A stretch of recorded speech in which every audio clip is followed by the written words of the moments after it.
का एनकाउंटर किया और धर्म की रक्षा की। ऐसे ही भगवान श्री कृष्ण के समय में देखो, उस समय भी कोई हिंदू मुसलमान नहीं था और धर्म को बचाने के लिए श्री कृष्ण अवतार हुआ और अपने मामा को नहीं छोड़ा गया। भैया आप धर्म के रास्ते पे नहीं चलोगे, तो उन्होंने उनको भी सही रास्ता दिखाया और इस दुनिया में धर्म को बचाने के लिए काम किया। और उसके बाद आपके सामने, हमारे सामने इतना बड़ा महाभारत का ये खेल हुआ कि जिसको हमने आपने आज भी उसका गुणगान आप लोग सुनते हैं। उसमें उस समय भी कोई हिंदू और मुसलमान की कोई लड़ाई नहीं थी। कहने का मतलब कुल मिला के धर्म को किस हिसाब से मोड़ दिया गया वो हमारे आपके सामने सबको नजर आ रहा। तो देखिए सत्संगियों, भाई बहनों, हम लोग अपने गुरु महाराज के बताए हुए रास्ते पे सब लोग चल रहे हैं। गुरु महाराज की ये अपील थी कि आप सभी लोग धर्म को बताते हुए, सबको बताते हुए चलते रहो।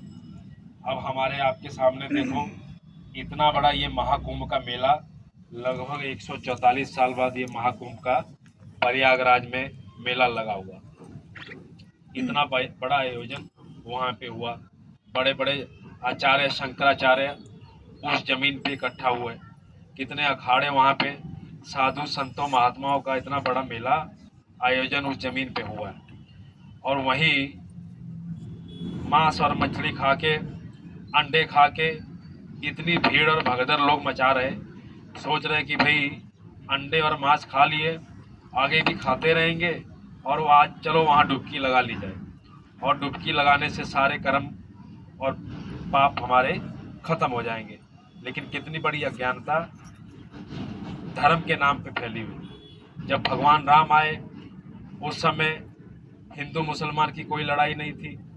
उस समय धर्म को मानने वाले, अधर्म को ना मानने वाले, यही सबसे बड़ा लड़ाई का मूल कारण था। और आज देखो, आज भी धर्म को मानने वाली, अभी तो हिंदुओं में बात की जा रही है, मुसलमानों में नहीं और अन्य धर्मों में नहीं। हिंदू में भी देखो 80% हिंदू केवल मांस का सेवन कर रहे हैं, शराब का सेवन कर रहे हैं और अंडों का सेवन कर रहे हैं। अब भगवान राम आए वो शाकाहारी, भगवान कृष्ण आए वो शाकाहारी, लेकिन आगे आने वाले हिंदू आज इतना बड़ी संख्या में मांस और अंडे और मांस खाने का इतना बड़ा रास्ता उन्होंने खोज लिया और जगह जगह इतनी बड़ी बड़ी दुकानें और इतना बड़ा प्रचार इसका हो गया। तो धर्म का असली मतलब तो हमने धर्म को तो खत्म ही कर दिया, धर्म का तो कर दिया कबाड़ा। लेकिन उसको बताने के लिए, बचाने के लिए गुरु महाराज की एक चिंगारी लगभग इतने समय से 1952 से, उस समय से गुरु महाराज ने इसका खुले रूप से समर्थन किया कि भाई आप सभी लोग शाकाहारी हो जाओ। इसी का गुरु महाराज को विरोध सहना पड़ा, क्योंकि उस समय गुरु महाराज चिल्लाते थे। उस समय सरकारें मुर्गी पालन, मछली पालन, सुअर पालन, जब उस समय इतनी बड़ी बड़ी योजनाओं को सरकार ला रही थी, तब गुरु महाराज हमारे कह रहे थे कि भाई ऐसा मत करो। उसी का विरोध गुरु महाराज को सहना पड़ा। हमारे गुरु महाराज को जाके जेलों में डाल दिया गया, तिहाड़ जेलों में डाल दिया गया और इतनी बड़ी बड़ी सजाएं, बेड़ियां डाल के हमारे गुरु महाराज को दी। और ये उस समय की सरकारों में हुआ।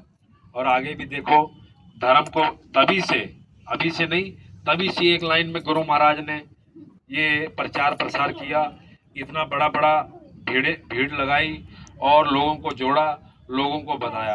और कितने सत्संगी आज भी संगत में मौजूद हैं कि भाई इतना बड़ा बड़ा मांस मछलियों का सेवन करते थे, लेकिन गुरु महाराज ने सबका जीवन एकदम दम से बदल दिया। तो ये कोई साधारण काम तो नहीं किया, कोई साधारण काम तो ये महात्माओं का था नहीं। और महात्माओं ने इतनी बड़ी जब भीड़ लगाई, इतना बड़ा जब मेला लगाया, तो इतने लोगों का कल्याण हुआ और धर्म को बचाने के लिए। और ये धरती कहाँ की? जहाँ मथुरा की। कहाँ की धरती? प्रयागराज की धरती। और वहीं अंडे बिक रहे, वहीं शराब बिक रही, वहीं मांस बिक रहा, और वहीं भगवान राम आए। पहले वहाँ से तो शराब हट जाए, वहाँ से मांस हट जाए, वहाँ से मछलियाँ बिकनी हट जाए, मांस खाने वाले लोग वहीं से तो हट जाए। अरे उन्हीं जगहों पे जहाँ भगवान राम आए और जहाँ भगवान श्री कृष्ण आए और जहाँ बम भोले की नगरी काशी नगरी और प्रयागराज और ये आपका मथुरा, और देखिए तो इन जगहों पे तो इतना बड़ी संख्या में शराब और मांस अभी बिक रहा है और धर्म को बचाने के लिए क्या ही किया जा सकता है। लेकिन गुरु महाराज ने तब से लेके अभी तक एक बराबर लाइन में अपना काम जारी रखा।